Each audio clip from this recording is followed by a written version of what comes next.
Les refus d'obtempérer sont en forte hausse depuis un an, plus 9%. Mais quelles sont les solutions? En 2024, 24 900 faits ont été recensés. Selon les chiffres du ministère, depuis 1993, ces faits ont été multipliés par 25. Ces fuites entraînent régulièrement des drames. Depuis juillet dernier, nous avons recensé 8 morts. Des victimes qui peuvent aussi se compter du côté des forces de l'ordre, comme un gendarme tué en 2024.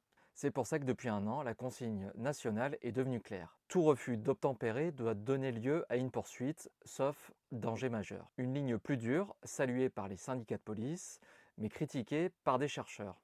Il rappelle que les courses-poursuites généraient, avant cette doctrine, une dizaine de morts chaque année, et touchent surtout des personnes sans profil criminel lourd, voire même parfois des innocents, victimes collatérales.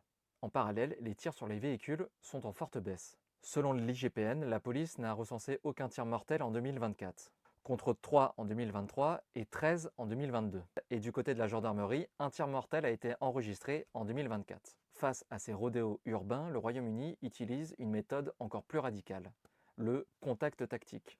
C'est quand une voiture de police percute un deux roues à basse vitesse. Et selon la police londonienne, cette méthode aurait fait baisser de 36% les délits à scooter, de près de 20 000 en 2017 à 12 000 en 2018. Aujourd'hui, les chiffres restent plutôt stables. Les syndicats de police poussent à son autorisation en France.